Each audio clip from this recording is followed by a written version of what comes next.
So we were looking at TestNG and I talked about different annotations. Alright, I told you that yesterday that we ended over here that there can be different annotations: before test, after test, before method, after method, right? And you can have test cases. Okay, when I was executing this program, then before test and after test were executing before and after executing the test case, and before method and after method were executing after every test case. Okay, so these are the annotations. Fine. Now we can have, just a minute,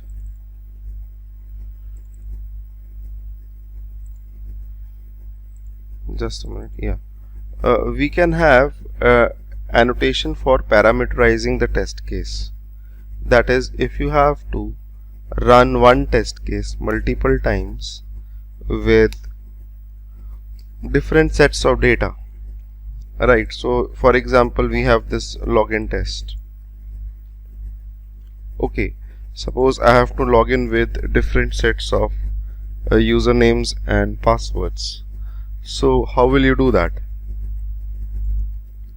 Alright, for doing that we use something known as data provider in TestNG. Okay, what is data provider? Data provider helps you in running this test multiple times and it supplies the data to it. Okay, for that we have a separate annotation function known as data provider. Okay, this data provider can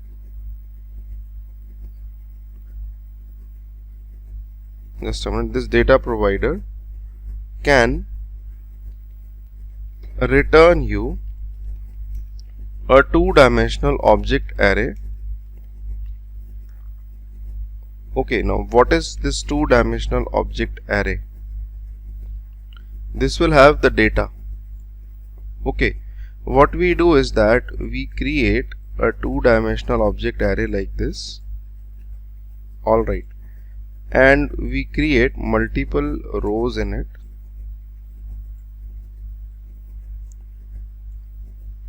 And multiple columns.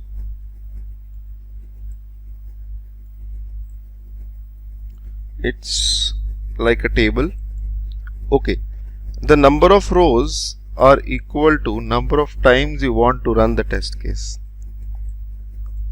If out here there are 5 rows, so test case will run 5 times.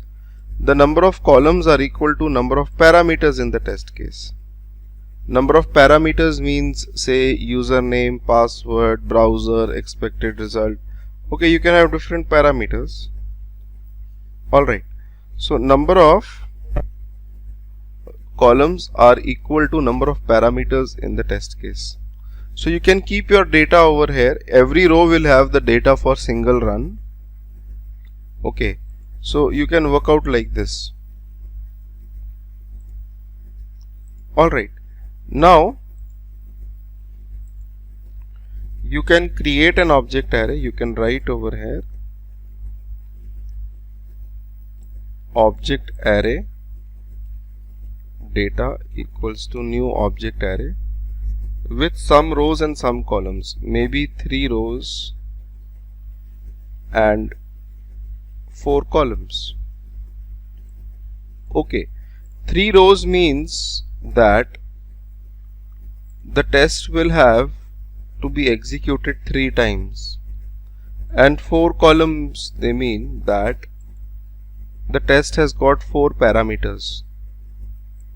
Okay, so you can fill up, maybe you can fill up row 1 data 0 0 is equal to username 1. Fine.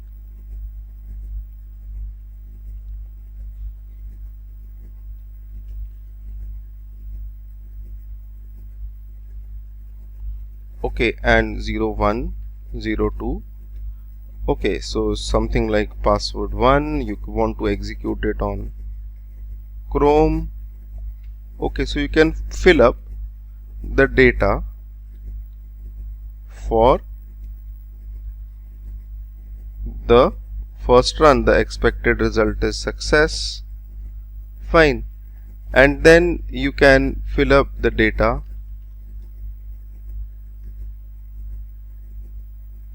for the second row. Okay, this was row 1.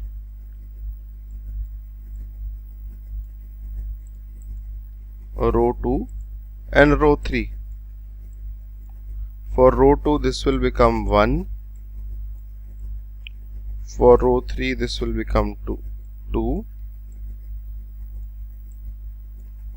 and U2, P2, maybe Mozilla.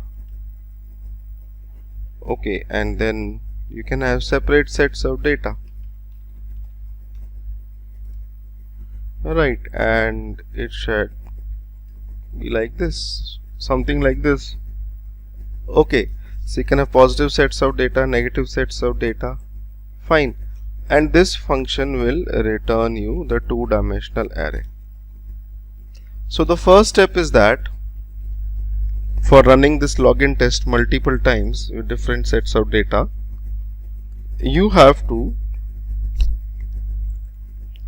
call this data provider. Okay, you have to make this data provider, make the two-dimensional array.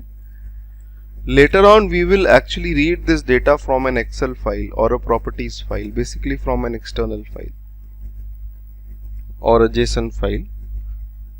Okay, so now for this test you can write that the data provider is get data.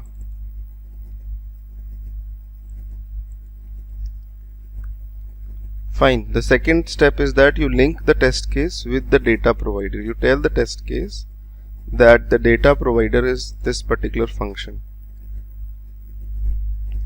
Fine. And the last step is that the number of columns are 4. That means there are 4 input parameters. So you have to give 4 input parameters inside this test case. Okay, so you have to write over here string, say username, string password, string browser. Okay, and this is the expected result.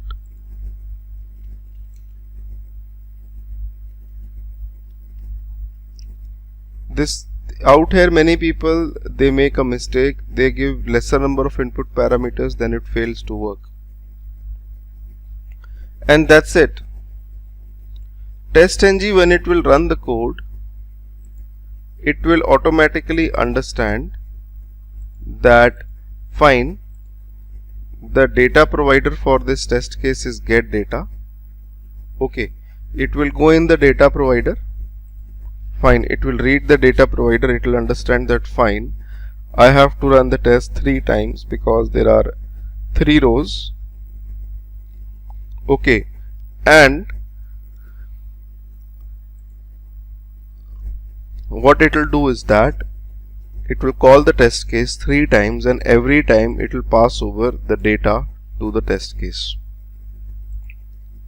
Okay, so if I just run my login test,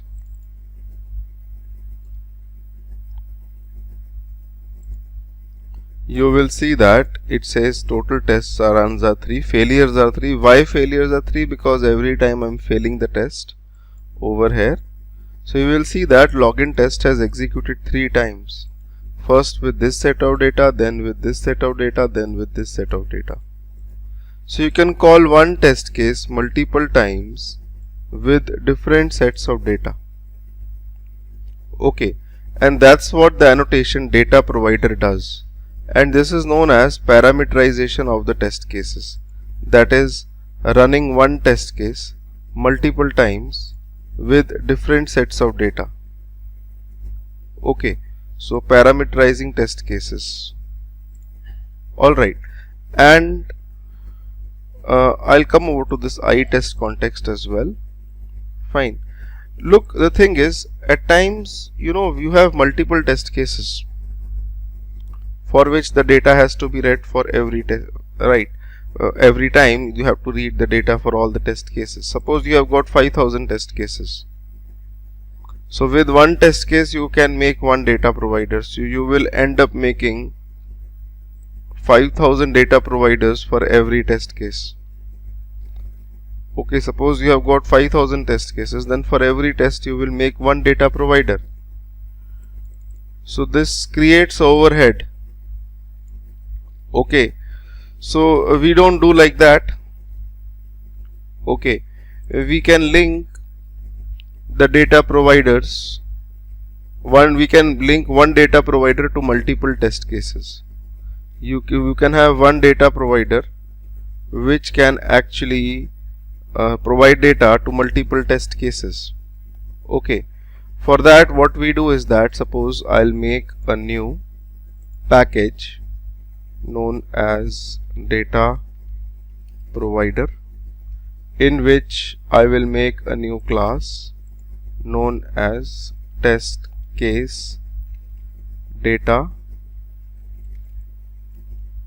provider. Fine, and let me just make a new test case. Fine, and I will just call it, say, create user test. Fine, and this will have @test annotation, public void create user. Okay, now create user test will read the data from this particular class. We will have a data provider in a different class for this test case. Alright, and I will declare it static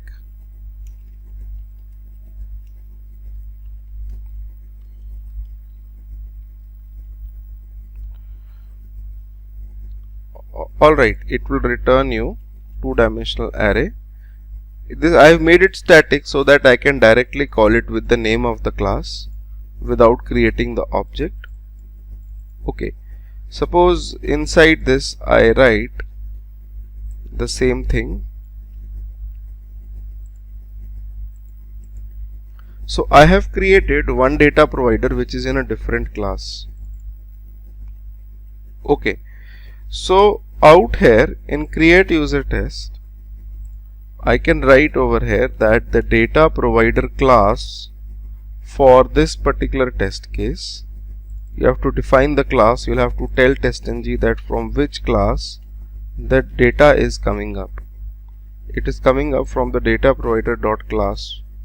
Okay, and the data provider function name. The data provider function name is getData.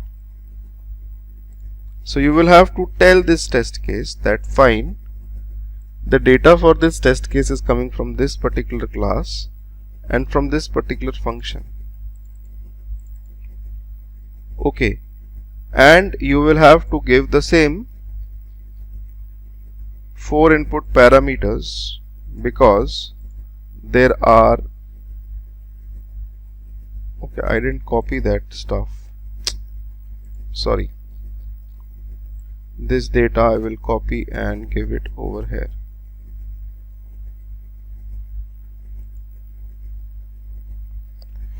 No, I'm sorry, I got confused. Yeah, I have done that. Oh, I'm sorry. Okay, right. So in create user test, you will say that the class is data provider class and the data provider is getData, which is this particular function. Fine. So when you run this create user test, it will run, it will not run, it will give me an error. So if you don't give the number of parameters, same as number of columns, you will get the error. You will get the exception over here. Okay, has no parameters defined.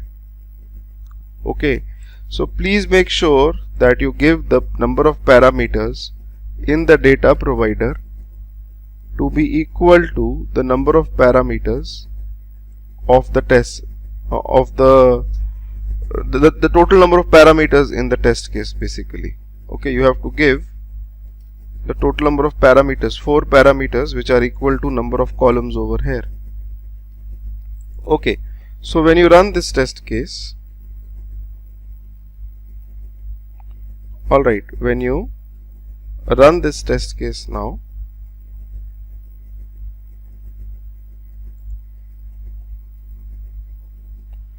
if you look at the output,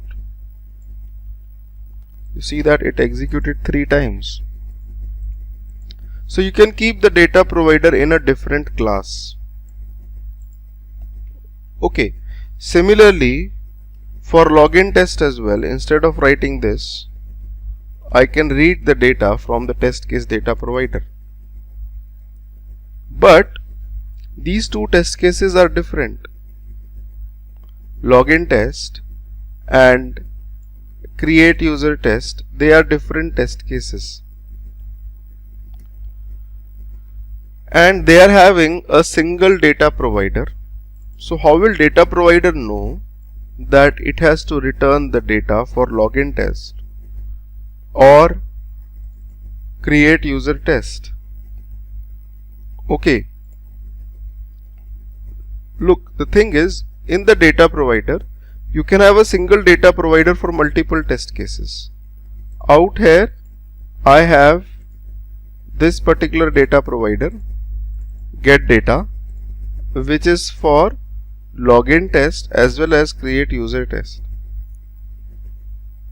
But I can't just return the same set of data for both the test cases. I'll have to return different set of data. So what we do is that we actually go forward and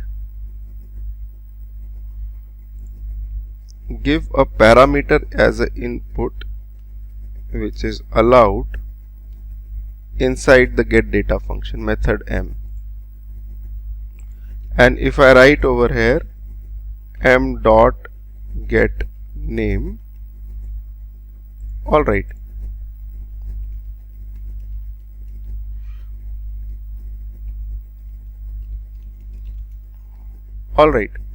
and just if I run my create user test, you see that it prints method is create user. So basically it will print the name of the method which is calling the test case. Okay, so in out here in create user was the name of the method which was calling the test case. Similarly in login test, when I execute this, it will print login test. So if you know the name of the test case which is calling the data provider, you can keep a condition that fine, if the name of the test is login test, then you can return the data for login test. If the name is say create user test, then you can return the data for create user test. So you can work out something like this, and there are much easier ways as well, which I will tell you later on when we will actually read this data from the Excel file, okay, into the two-dimensional object array. For time being, just understand that one data provider can be mapped to different test cases by keeping it in a single file. Okay, right. Now there is a very important concept in TestNG, that is of, just a minute, iTestContext interface. Okay, look, the thing is, Suppose I go back to the test which I created yesterday. Fine, I will not skip this. Right. These were the three test cases: search flight, select flight, and book ticket. Alright. Now suppose the search flight function searches the flight, it gets the details. Select flight ticket actually goes and selects the flight. Okay, suppose the flight you have selected is say for the airlines Cathay Pacific. Fine. Now the problem is, how will book ticket come to know that in select flight you have selected this particular flight? Alright. Or after selecting the flight you have some flight number which has to be passed over to the book ticket. So basically you have to pass over data from one test to another test. Okay, for that we have iTest context interface in test-ng. It's very easy, you just have to send the reference of that particular interface inside as an input parameter of every test case. For every test case you have to send the iTest context interface. Fine. And inside this, okay, you can set some attributes or something. Okay, for example I write over here context dot set attribute. The name of this attribute is flight, and you can give some name over here. And in select flight you can retrieve the attribute from the context. The same context object will be passed over in select flight. So you can write over here system.out.println context.get attribute flight. Alright, so you can it's like passing the data. The context is same for every test. So when you run this you will see that it's printing ABC. Okay, so it is printing ABC. The reason is that after printing select flight it is printing ABC. The reason is that in the context we have set an attribute. Over here you can retrieve the attribute. It is important because at times you have to pass over data between the tests in the same file. So over there context is used, but not in different Java files. Create user test or login test over here, you can define, or it will have its own iTest context. It will not, these tests will have their own iTest context. The iTest context remains same for the tests which are in single Java file.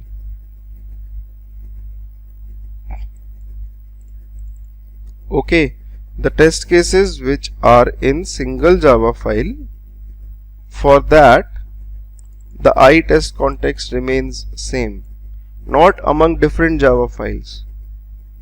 You cannot pass data over there. Okay, so dependent test cases we generally keep them in a single Java file so that we can introduce priority, we can introduce dependency, we can pass over the data between them with iTest context as well. Okay, right? So this was about parameterizing the test case, that is running the test case multiple times with different sets of data. This was about iTest context. Fine. Now how can we batch run the test cases, that is run all the Java files together? Okay, you can select all of them. Alright, right click on them, select TestNG in the end and select convert to TestNG. When you do this,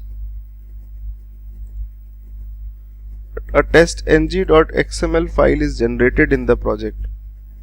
This XML file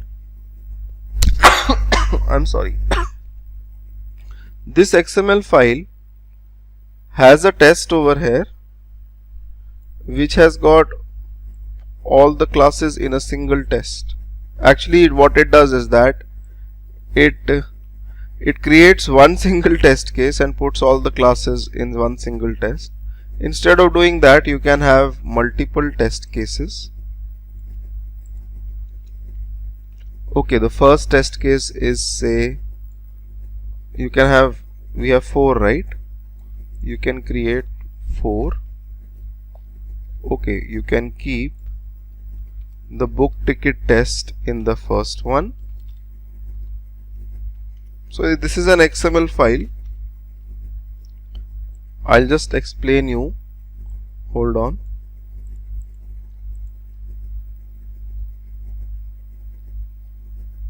Create user test in the third one and registration test in the fourth one. Fine. Okay. Out here we have this test suite.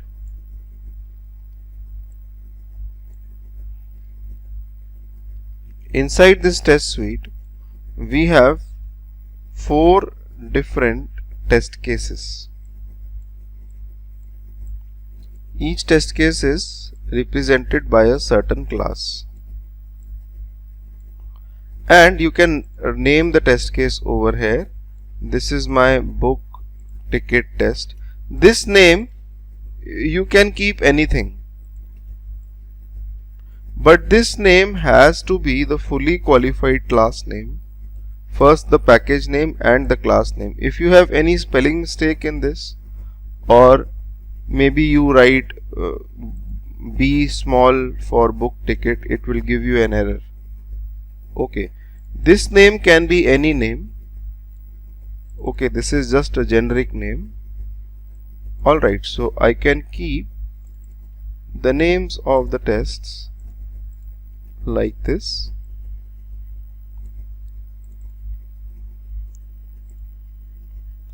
Okay, and when I run this code, how do I run this? Okay, if you have to run this, then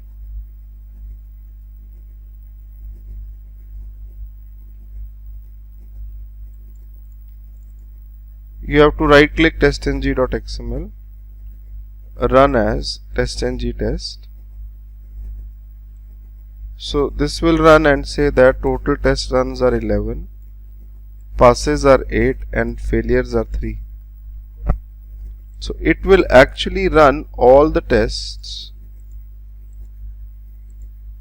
Okay, it will run all the test cases, all the 4 Java files having number of test cases. So total runs are 11 and it will run in the serial order. First this test case will be executed, then this, then this. It will run like this. Okay, so we can have one suite file, test suite file, which can have multiple test cases, and this can be executed to execute all the 4 test Java files which we have. Okay, but you know guys, the thing is, Practically we don't do like this, because in reality we have test suites. Okay, we have different test suites and we have to manage them. Alright, let me just make another example and show it to you. Alright, suppose we have a new Java project. Okay, test ng test suites. We cannot just put all the test cases in one XML file. If there are 10,000 test cases and you put all the 10,000 in a single file, it will create issues in the maintenance of the code as well. Okay, so obviously we have test suites when we work practically. Alright, and suppose I will make a new package known as test suite A and a new package known as test suite B. Fine. And in test suite A I will make a new class known as test A, and another class known as test AA. Alright, in test suite B I will create I'm just creating something dummy over here to give you an example. Okay, in test A I will make a test function, public void test A, add the testng library, import the test, and I will write starting A, in between a pause. Thread.sleep is like a pause of 2 seconds. Alright, and ending A. Fine, thread.sleep is like pausing the program. Alright, so similarly in test AA I will make a function AA, starting AA, ending AA. In test B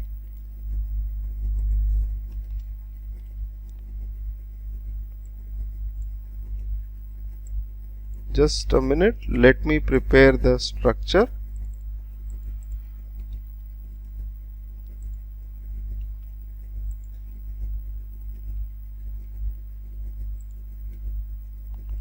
Okay, so I have made test A over here, which has this test AA, test B and test BB.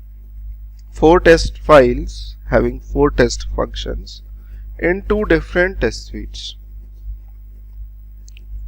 Out here in the other tutorial I had made one XML file having all the test cases, testng.xml. Generally what we do is that we create one XML file for one particular test suite. Okay, for test AA and test for basically suite A, for both these 5 test cases I will create an XML file known as test suite A.xml.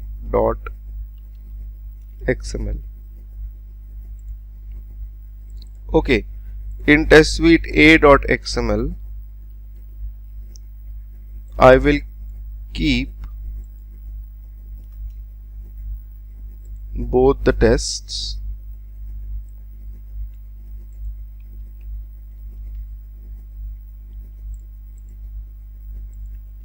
Alright, so this is my one XML file which represents test suite A, and it's got 2 test cases which I can batch run from this XML file.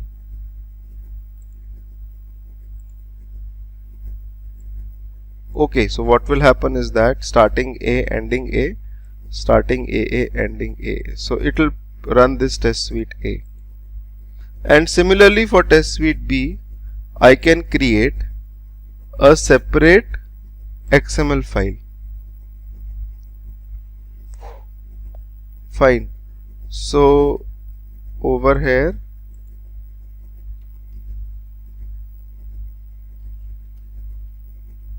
suite b.xml.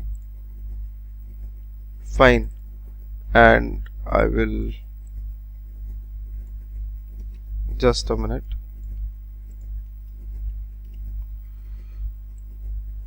So this is my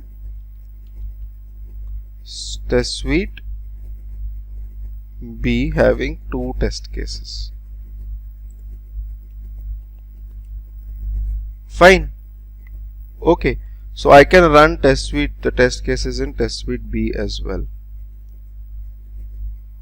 Okay, so what we do is that we distribute the test cases in different test suites and we keep one XML file for one particular test suite, and you can run these XML files. And you can also run these XML files together. Okay, it's very easy, right?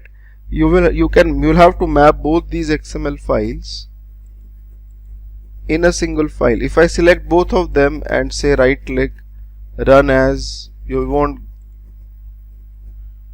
get much. Okay, if I click on run, it's running the test suite B, only B. You cannot just select both of them and execute. Okay, you can create a new file known as the core testng.xml. I'm sorry.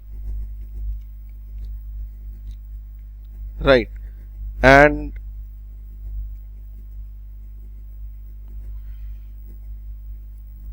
in this testng.xml, you can have both the test suites mentioned. Okay, you can mention both test suite A and suite B. How? Just a minute. So I'll call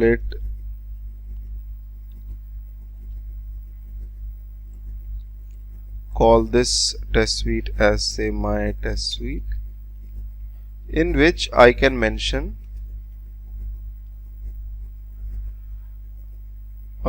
suite files,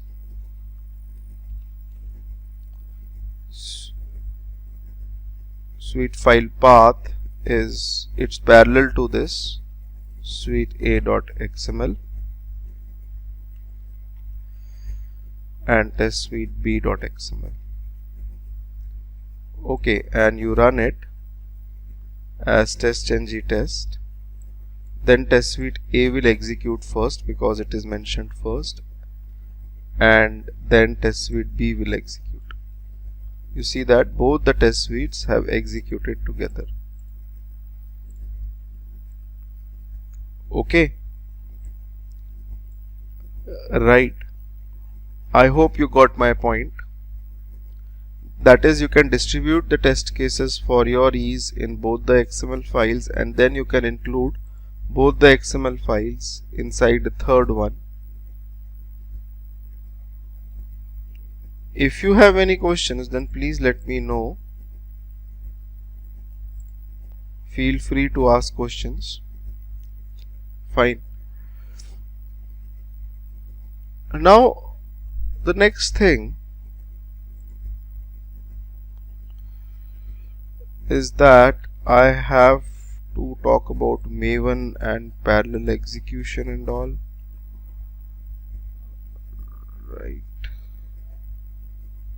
So out here, okay, well, guys, just read a little bit about Maven from the pre-recorded tutorials which I had talked about yesterday, the Maven tutorial, so that you have a little bit of idea before you come to the class that what Maven is. Fine. And I will stop here for today. It was not a much longer session. Fine. But it's okay. Like tomorrow I will talk about Maven. So we have done most of the features of TestNG except parallel execution of the test cases and all.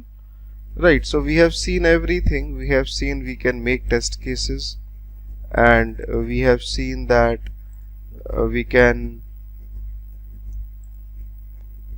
have dependency between test cases. You can prioritize the test cases.